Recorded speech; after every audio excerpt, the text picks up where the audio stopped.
Bienvenidos a una nueva clase de descripción y análisis documental del Instituto Superior de Formación Técnica número 182.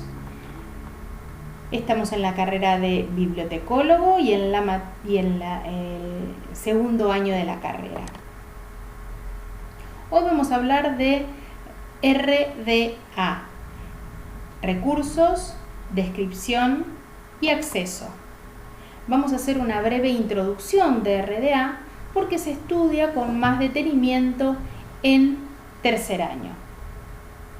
Bien, RDA es el nuevo código de catalogación que ha sustituido a las reglas de catalogación angloamericanas. RDA son normas. Las reglas de catalogación angloamericanas son reglas.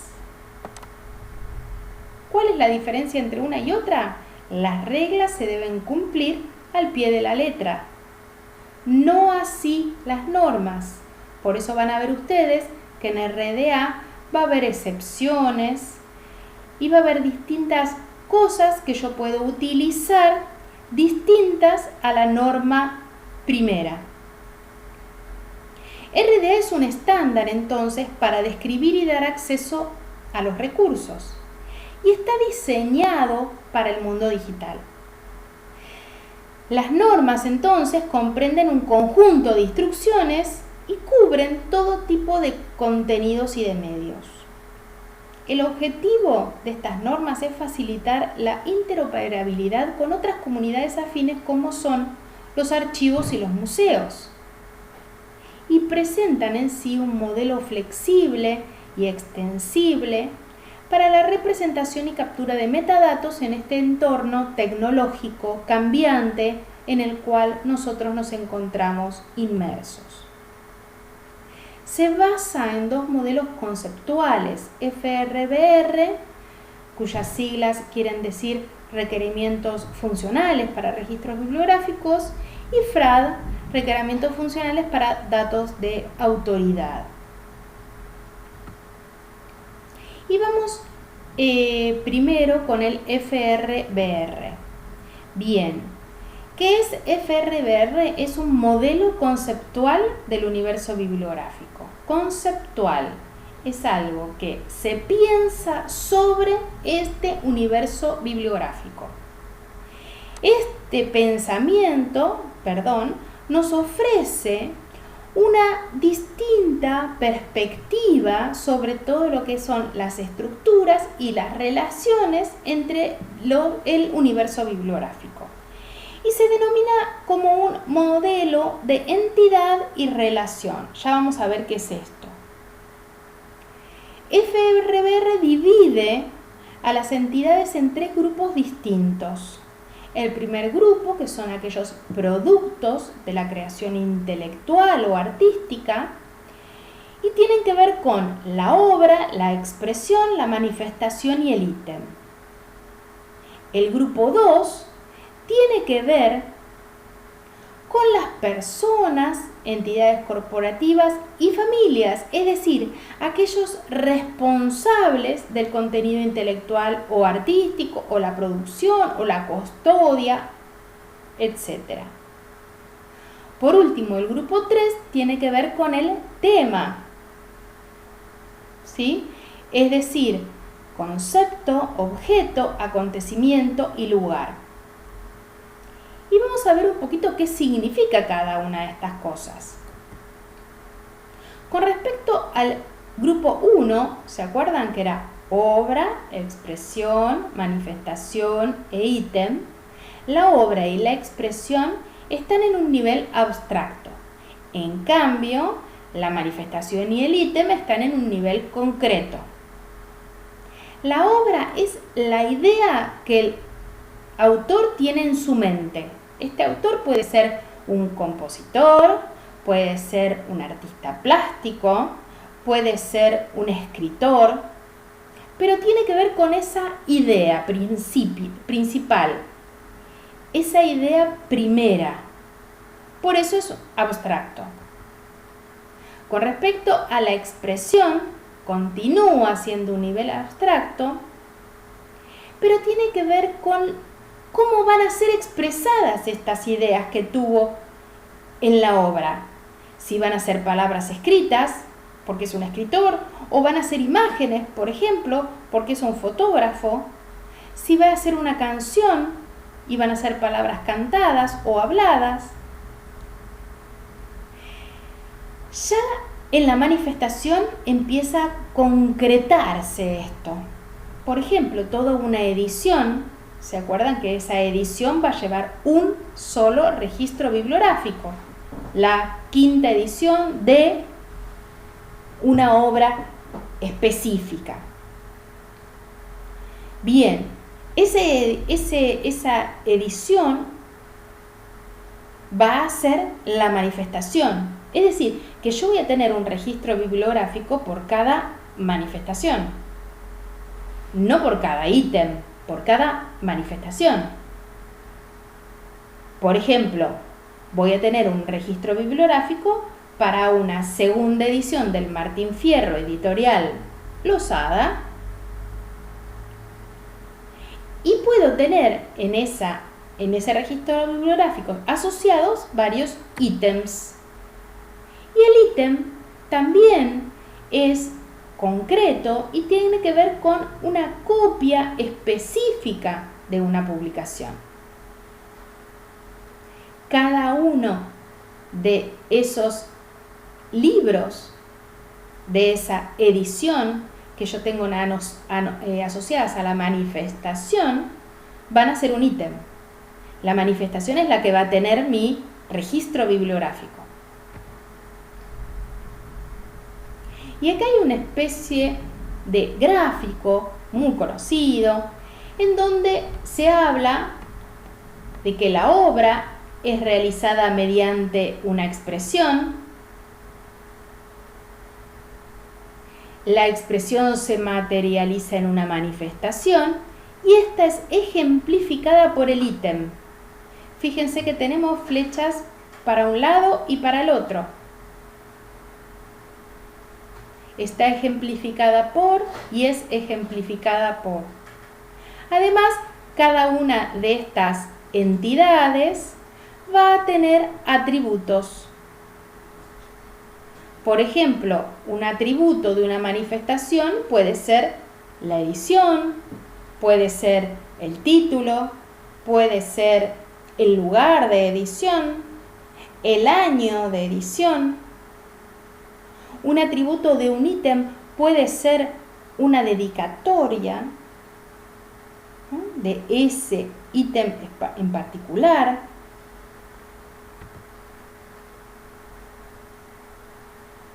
Este gráfico, cuya autoría es de Gerardo Salta, habla de una obra que se denomina Orgullo y Prejuicio, que es creada por Jane Austen.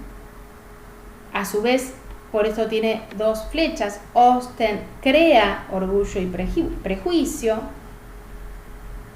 Se expresa a través de varias expresiones. Una en inglés, otra expresión en francés y otra expresión en inglés, pero en este caso fíjense que es palabra hablada.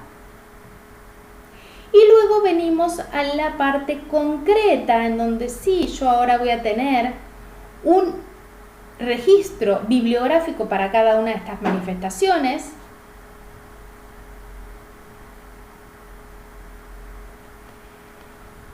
En donde hay distintas ediciones, una en el 2009, una en el 2002, otra en el 2006. Y luego también voy a tener un ítem asociado a cada una de estas manifestaciones, o puedo tener más. Por ejemplo, acá tengo algo que es de propiedad del ESEI, puedo tener otro que sea de propiedad de la Biblioteca Nacional de España. Bien, es decir, en azul vamos a tener las obras, en verde las expresiones, en rosa las manifestaciones y en amarillo cada uno de los ítems. Con respecto a FRAD, es un modelo conceptual, pero en este caso de autoridades, que nos ofrece una nueva perspectiva sobre también las estructuras y las relaciones de los registros, en este caso de autoridades. Y es también un modelo de entidad-relación. En el grupo 2, entonces, va a haber personas, entidades corporativas y familias que van a ser responsables del contenido intelectual o artístico, de la producción física, la diseminación o la custodia. ¿Sí? Es decir, que una persona puede ser autora de, por ejemplo, un libro, una pintura, una fotografía. Puede ser distribuidora de un libro, una publicación seriada, o puede tenerla bajo su custodia. Y acá ya tenemos la relación entre dos grupos. El primer grupo, obra, expresión, manifestación y el ítem, con el segundo grupo, persona, familia o entidad corporativa. Y fíjense cómo también acá figuran estas dobles flechas en donde la obra es creada por una persona o una familia o una entidad corporativa y ellas a su vez crean la obra. La expresión es realizada por una persona, una familia o una entidad corporativa y a su vez esta persona, familia o entidad corporativa realiza la expresión. La manifestación es producida por alguna de las entidades del grupo 2 y el ítem es poseído por alguna de las entidades del grupo 2. Es decir, esto es lo mismo que nosotros veíamos hasta ahora puesto en palabras. ¿Sí? Si nosotros teníamos el Martín Fierro con su barra de responsabilidad, José Hernández es el creador del Martín Fierro. Es la persona creadora de la obra, cuya manifestación es un Martín Fierro en español, por ejemplo, y cuyo ítem puede ser algún ítem escrito por Borges. Este grupo 2 también tiene sus propios atributos. Por ejemplo, una persona, uno de los atributos puede ser la fecha de nacimiento y muerte.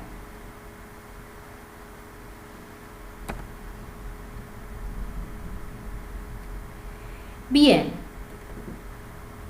entonces aparecen las RDA basadas en estos modelos anteriormente expuestos. RDA entonces es un conjunto de normas y están orientadas a describir el documento, a describir la manifestación, la expresión, la obra, el ítem.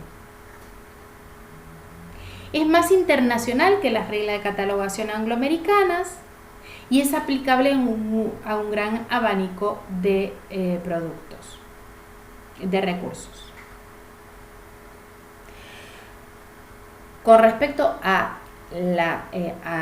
lenguaje en el cual nosotros lo describimos, por ahora va a seguir siendo MARC, aunque está en estudio el BibFrame, que es este marco que está formulado y está pensado para las reglas de las RDA, las normas RDA, pero todavía no está demasiado desarrollado ni se está utilizando en ninguna biblioteca, en ninguna parte del mundo.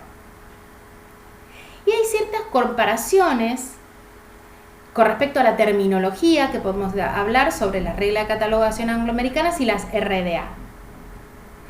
A un encabezamiento ya no lo vamos a llamar encabezamiento, sino lo vamos a llamar punto de acceso, a un encabezamiento autorizado, ya no lo vamos a llamar encabezamiento autorizado, sino punto de acceso autorizado, al título uniforme, título preferido, al asiento principal, punto de acceso de creador de obra, al asiento secundario, punto de acceso, y a las referencias de véase punto de acceso variable.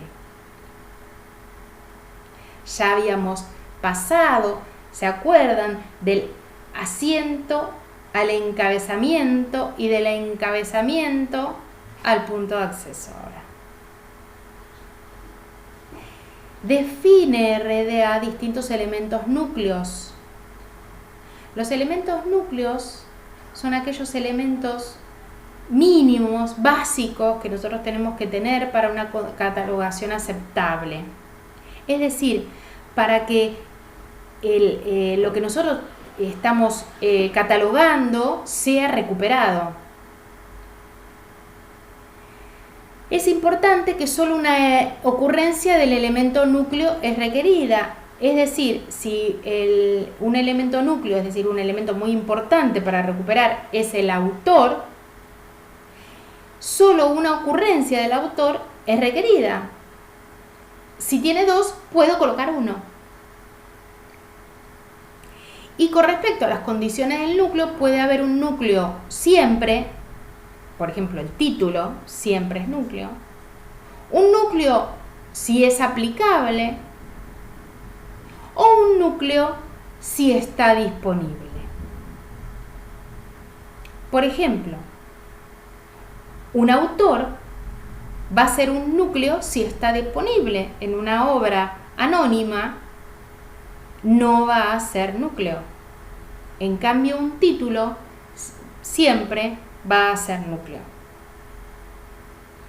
La periodicidad va a ser núcleo si estamos hablando de una publicación continua, pero no es núcleo en una monografía. Acá les muestro un registro de la Biblioteca Nacional Mariano Moreno de acuerdo a las reglas de catalogación angloamericanas. Fíjense que tenemos el 245 con la barra de responsabilidad y sus colaboradores et al. El 260 con el pie de imprenta. El 300 con sus abreviaturas. Y luego los 500 con las notas, 650 con las materias y los 700 con los autores secundarios. Fíjense con RDA, el 600 con un subcampo E de relacionador que antes aparecía solo en el 700, un título uniforme, el 240, el 245 con todos los títulos, y esto tiene que ver con la regla de aplicación propia de la biblioteca, que puede decir utilizo solo una ocurrencia o lo utilizo todo. Fíjense que no hay más abreviaturas ni en el 250 ni en el 300. Fíjense que el 260 de pie de imprenta pasa a un 264, en donde podemos tener al editor, pero también podemos tener al distribuidor o al copyright. Y en los 700 colocados todos los que fueron nombrados como colaboradores, aunque no estuvieran en el otro registro. En el otro registro nosotros no lo habíamos visto. Bien, les recomiendo que vayan a el catálogo de la Biblioteca Nacional Mariano Moreno y comiencen a navegar por este catálogo y fíjense cuáles son los datos correspondientes a RDA que ustedes hubieran podido colocar. Perdón, antes que nada, hay algo que me estoy olvidando y voy a volver al catálogo, al registro bibliográfico en RDA, que son los campos 336, 337 y 338, en donde hablamos del contenido, el medio y el carrier, bueno, ahora no me sale en español.